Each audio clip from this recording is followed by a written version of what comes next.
जैसे ही ट्रेन रवाना होने को हुई, एक औरत और उसका पति एक ट्रंक लिए डब्बे में घुस पड़े।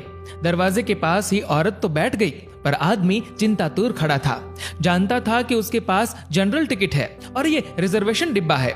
टीसी को टिकट दिखाते उसने हाथ जोड़ दिए। ये जनरल टिकट है, अगले स्टेशन पर जनरल डिब्बे में चले जाना, वरना 800 की रसीद बनेगी। ये कहकर टीसी आगे चला गया। पति पत्नी दोनों बेटी को पहली संतान होने पर उसे देखने जा रहे थे। सेठ ने बड़ी मुश्किल से 2 दिन की छुट्टी और 700 रुपए एडवांस दिए थे। बीबी व लोहे की पेटी के साथ जनरल बोगी में बहुत कोशिश की, पर घुस नहीं पाए थे। लाचार हो स्लीपर क्लास में आ गए थे। साहब, बीबी और सामान के साथ जनरल डिब्बे में नहीं चढ़ सकते, हम यहीं कोने में खड़े रहेंगे, बड़ी मेहरबानी होगी। टीसी की ओर 100 का नोट बढ़ाते हुए कहा। टीसी बोला, 100 में कुछ नहीं होता, 800 निकालो वरना उतर जाओ। 800 तो गुड्डो की डिलीवरी में भी नहीं लगे साहब, नाती को देखने जा रहे हैं, गरीब लोग हैं, जाने दो ना साहब। अब की बार पत्नी ने कहा, तो फिर ऐसा करो 400 निकालो, एक की रसीद बना देता हूँ, दोनों बैठे रहो। ये लो साहब, रसीद रहने दो। 200 रुपए बढ़ाते हुए आदमी बोला, नहीं नहीं, रसीद तो बनानी ही पड़ेगी, ऊपर से ऑर्डर है, रसीद तो बनेगी ही। चलो जल्दी 400 निकालो, वरना स्टेशन आ रहा है, उतर कर जनरल बोगी में चले जाओ। इस बार कुछ डांटते हुए टीसी बोला। आदमी ने 400 रुपए ऐसे दिए मानो अपना कलेजा निकाल कर दे रहा हो।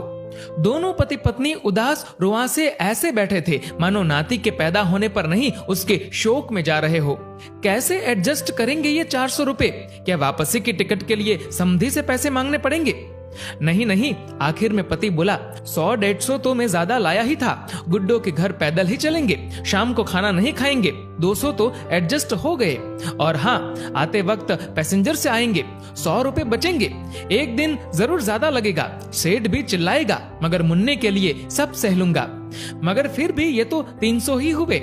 ऐसा करते हैं, नाना नानी की तरफ से जो हम 100 देने वाले थे ना, अब दोनों मिलकर 100 रुपए ही देंगे, हम अलग थोड़े ही है। हो गए ना 400 एडजस्ट।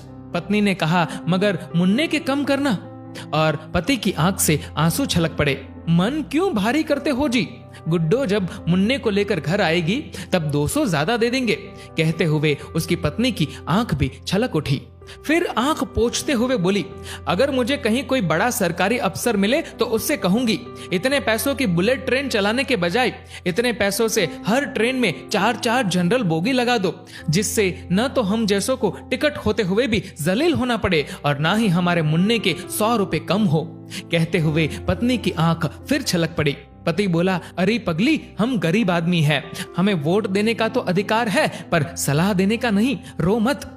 विनम्र प्रार्थना है, जो भी इस कहानी को सुन चुका है उसे इस घटना से शायद ही इत्तेफाक हो, पर ये कहानी जरूर शेयर करे। आपके एक एक शेयर से शायद रेल मंत्रालय जनरल बोगी की भी परिस्थितियों को समझ सके। उसमें सफर करने वाला एक गरीब तबका है जिसका शोषण हमेशा से ही होता आया है।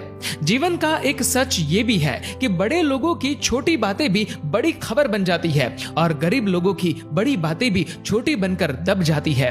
दोस्तों, इस कहानी को लेकर आपकी क्या राय है, नीचे कमेंट करके जरूर बताएगा। और अगर आपको ये वीडियो अच्छा लगा तो इस वीडियो को लाइक करिएगा, शेयर करिएगा ज्यादा से ज्यादा लोगों तक। और ऐसे ही और भी इंस्पिरेशनल वीडियोस के लिए सब्सक्राइब करें हमारे YouTube चैनल को और Facebook पर फॉलो करें हमारे पेज को। धन्यवाद।